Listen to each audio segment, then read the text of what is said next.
But that scoping stage is kind of stage one of the PPA. So we received comments and concerns at that point that helped formulate those two alternatives. And I think had we gone out to the city of Mesquite, I expect we probably would have received comments that we're hearing now, and that may have changed what goes into the alternative. And I'd like to point out this is a preliminary environmental assessment. This is not the final environmental assessment. And so we do have that opportunity to revise what's in those alternatives based on input from public, from the city, community, the process. So I guess I feel like that's why we're here tonight, and that's what I'm really hoping we're going to get in these comment letters. Thank you. Thank you. Mayor, Council, my name is George Galt. I'm a Mesquite resident. I've got a background in public administration, and I've lived in both Colorado and Wyoming, and gone through the energy development process in several communities. It concerns me that I've seen nothing in this process so far that talks about the demands on public services that this kind of growth can contribute.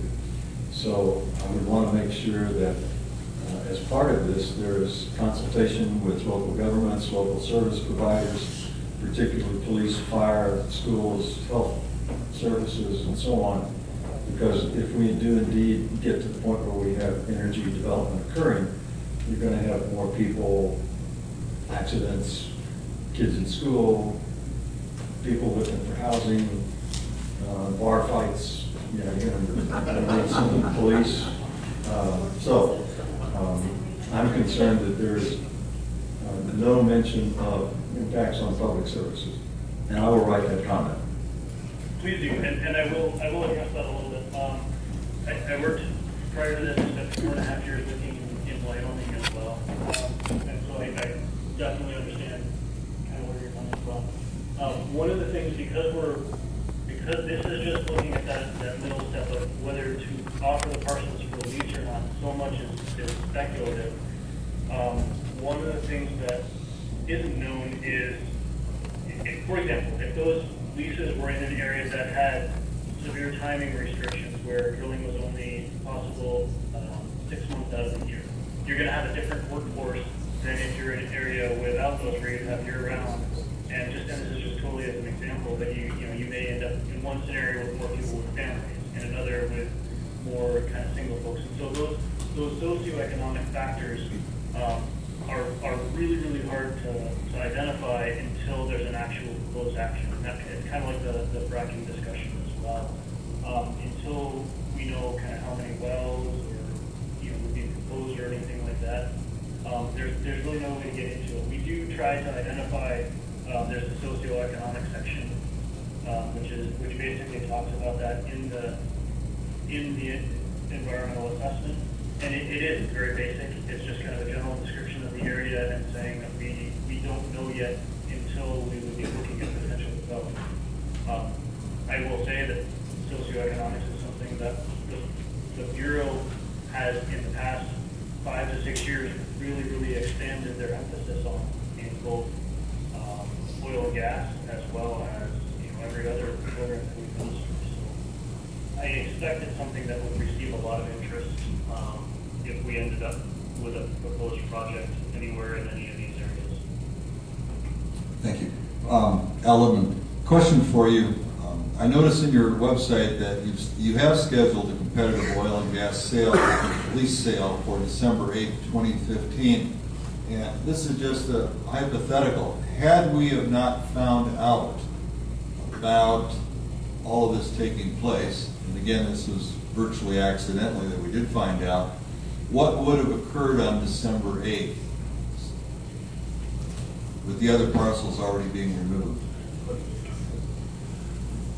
So at this point, and I want to point out, I don't sign this. Mike Herder, my boss, does not sign this. This gets signed by our deputy state director at the state office. So what we're doing is we're putting this environmental assessment together with these recommendations and this analysis.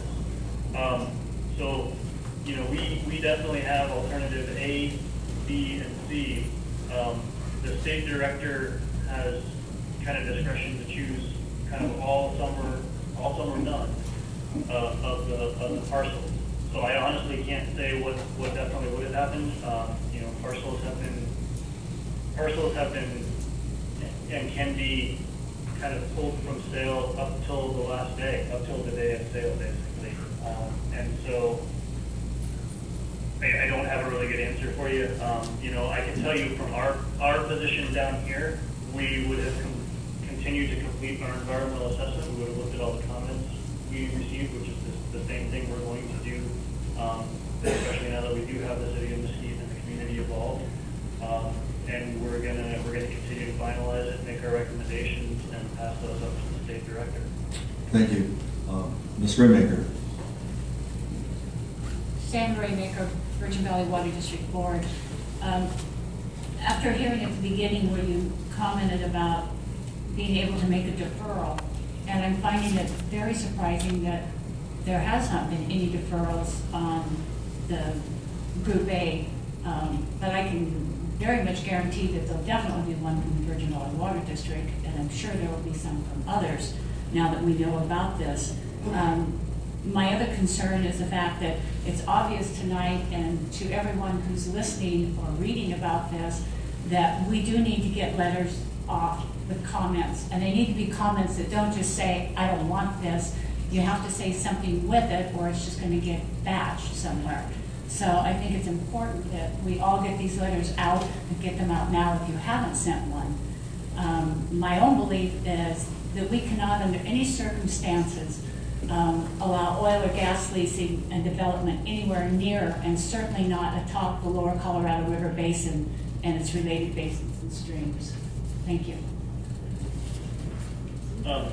Thank you very much for that comment. I really appreciate that, because that is, you're exactly right. And I've been trying to think of a way. I'm going to take just a brief second here and go back and add in. There are really three things I think that I would like to pass on to the folks sitting there who are going to be sending in comments. If you're going to be requesting deferrals, and I will just really quickly type them on here.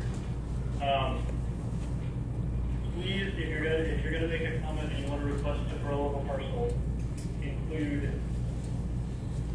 where, kind of which parcels you're talking about, whether it's all of Group A, whether it's a very specific area, but just kind of identify what you're looking at. And as the lady just mentioned, why? What's either missing or hasn't been considered, or is flawed or is wrong. You know, again, we're talking about whether to lease or not to lease. So why would we not want to lease what hasn't been considered and should be, whether it's aquifers or birds or habitat conservation, whatever it is. And then, because really what we're talking about is deferral, when, and that's kind of a, you know, that's a really helpful part for the BLM, because these aren't unavailable for oil and gas leasing, but we're saying, you know, deferral requests are typically, don't lease it until you do whatever, because whatever it is you have to do, BLM is going to decide whether you can or can't safely lease these areas. And so, as an example, you know, don't lease any of these parcels because there are potential effects on an aquifer, and we don't have enough information about the aquifer, and we think a study needs to be done. That's just an example. I'm not putting words in anybody's commentaries. Or don't lease until you've done the study for this new endangered species in this area. Those kinds of comments are really the clearest for us to read, comprehend, and kind of work with. Thank you. Yes, my name is Ed Euling from Las Vegas. I called the Las Vegas office and tried to find out about this project and about the meeting, but they didn't seem to have any answers at all. And So it's surprising to me to find out all this information today at the meeting. What it sounds like you're describing to me is that the bureaucracy or bureaucrats can decide all of a sudden to lease out this land, and we're talking apparently about 700 million acres. You mentioned that 700 million acres is more than 1 million square miles, and recollecting my 7th grade geography, it seems like the United States has about 3 million square miles, like Australia, China, and Brazil. And so you have control of 1/3 of the entire United States. And I'm wondering, when did that happen? And how did the leases in North Dakota differ from the ones here in Southern Nevada? And what you're describing is a process where a bureaucrat might make a decision, well, we can lease out this land without any input from the federal officials, from our elected officials in Washington even, much less the local officials. The state law of the state of Nevada for leasing land or selling public land is that 3 appraisals have to be gathered, and that the process has to be public, and that it has to be an auction type process. And apparently you're not following that law, and therefore are you not following other regulations? For example, if Lincoln County has codes about drilling and so on, will you pay any attention to those, to their codes? Or to some other code? Then if something were to happen, who's liable for that thing happening? I know there are thousands of acres of land in northern Nevada that have been totally polluted and are sitting there that have been old mining operations, apparently approved by the federal government, that have ruined the land basically. Then I have some specific questions. How much of the lease price gets determined, and apparently there's an auction on December 8th. How much of the lease price is paid at that time, and who receives the money? How is it distributed? Do the local agencies or people get any part of that money? Can we get a copy of the proposed lease of these leases so that we can have an idea of what is said? And as I asked earlier, what is the liability of the BLM or of these lessees? If an earthquake occurs that damages, is the BLM liable? Can someone sue the BLM for that? And I'm curious to know where you're sitting. You're not here. Where are you? Anyway, this process is very baffling. Thank you very much. There's a lot of questions there. You probably just want to touch on those. Yep. So the first one.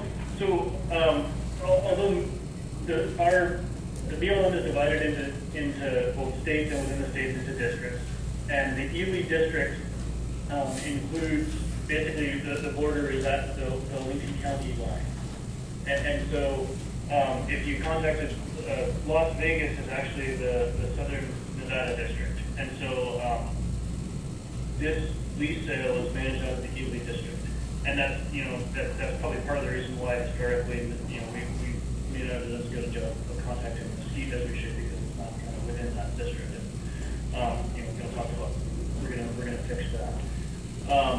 But you mentioned the areas available.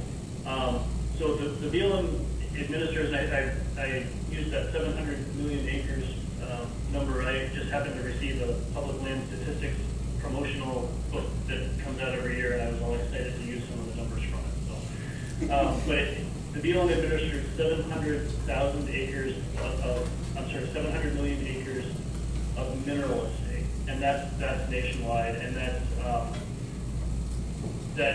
also includes. I mean, that just includes kind of everything, including Alaska as well.